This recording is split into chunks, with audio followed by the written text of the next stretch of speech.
With a rapidly increasing ocean acidity and climate change hot on our heels, our planet seems to be more at risk of change than ever. Although there is some skepticism over climate change, the issue of ocean acidification is very real. So what exactly is ocean acidification? In simple terms, it is the increase of acidity in our oceans due to the equilibrium of carbon dioxide in both the atmosphere and the ocean. Since the Industrial Revolution, our oceans have become 30% more acidic. Our oceans, making up 70% of the surface area of the world, absorb approximately 26% of all the carbon dioxide released.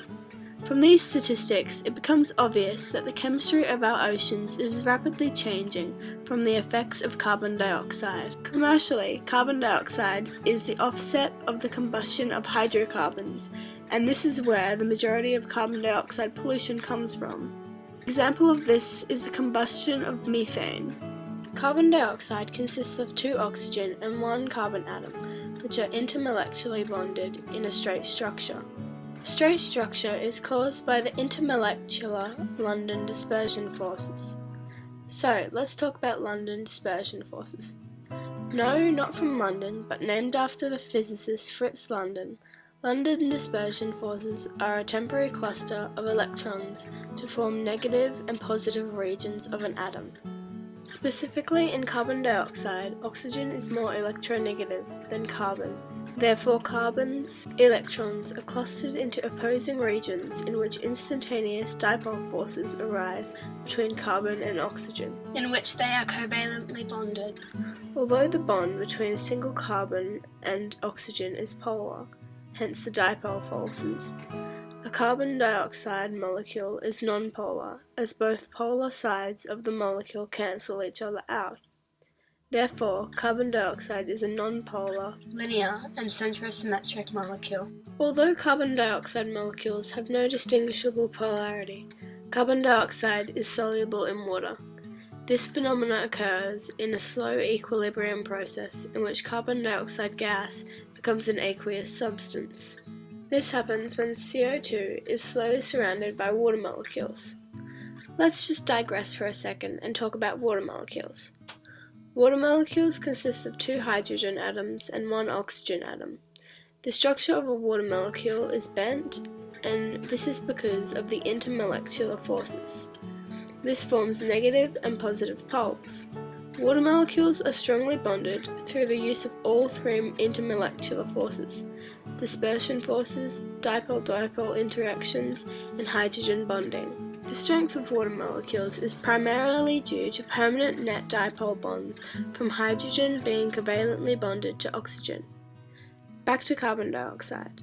Carbon dioxide becomes an aqueous substance when surrounded by water molecules. Some of the hydrated carbon dioxide molecules are then forced to react with water. In this reaction, carbonic acid is the product. Only about 16% of the hydrated carbon dioxide molecules react with water to produce carbonic acid. The reaction is slow and involves compromising the linear structure of stable carbon dioxide molecules into Y-shaped molecules. As you can see here, these are OCOH2 molecules. They are carbon dioxide with an extra 2 hydrogen and 1 oxygen. This is carbonic acid. The rate of reaction can be influenced by the temperature. At room temperature, the equilibrium constant for the reaction is 1.6 times 10 to the negative 3, and hence approximately 16% of dissolved carbon dioxide reacts to form carbonic acid. When the temperature is decreased, the equilibrium constant increases, and more carbon dioxide dissolves in water.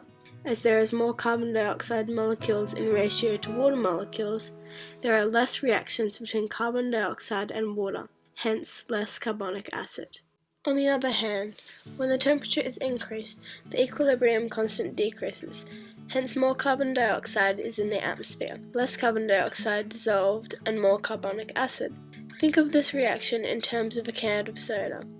When heat is applied to the can will explode. This is because of an increase in the pressure inside the can as dissolved carbon dioxide molecules become gaseous molecules which occupy more space.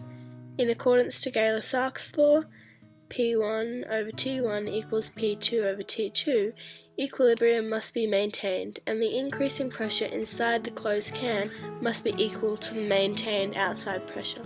Therefore, the can explodes. Obviously, the oceans won't explode, as carbon dioxide can simply just reverse its aqueous formation and escape the ocean into the atmosphere, and vice versa. According to Le Chatelier's principle, if dynamic equilibrium is disturbed by change in the conditions, the position of equilibrium shifts to counteract the change to re-establish an equilibrium. This principle is upheld in the ocean-atmosphere equilibrium. Putting this into relation to our topic of ocean acidification, essentially, as there is an increase in global temperatures, or a possible decrease, the chemistry of our oceans change dramatically with the change in concentration of carbon dioxide and resulting carbonic acid. In the case of an increase of temperature, the concentration of carbonic acid increases. This is a very real issue with the statistics and trends shown in Australia and globally. As you can see in this graph, which is the temperature in Australia over the past 100 years, there has been an overall increase in the temperature. We can make further estimations with this similar trend and assume that the temperature will keep increasing. The temperature has already increased by 0.9 degrees Celsius since 1910. If this trend continues at the same rate, by the end of the century, the Australian climate temperature will have increased by a further 0.8 degrees. This graph shows that the warming over Australia has been consistent also with the warming in the surrounding oceans. So we can assume that global warming is not only affecting the earth temperature, but it's also affecting the ocean temperature. This same increase in temperature can be seen globally. Since 1880, the global mean temperature has risen by 0.85 degrees Celsius. When making future predictions, we can estimate with a global 0.0063 degrees increase of atmospheric temperatures annually that by the end of the century, our world's temperature will have increased by a further 0.5 degrees. Resultingly, the amount of heat stored in the global oceans has also increased, and the global mean sea level has risen by 2.25 centimeters.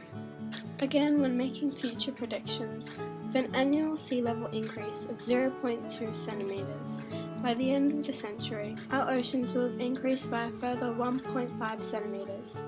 With this increase in temperature, there is a greater amount of carbonic acid within the ocean. To really understand how the chemistry of our oceans is changing, we have to look at carbonic acid.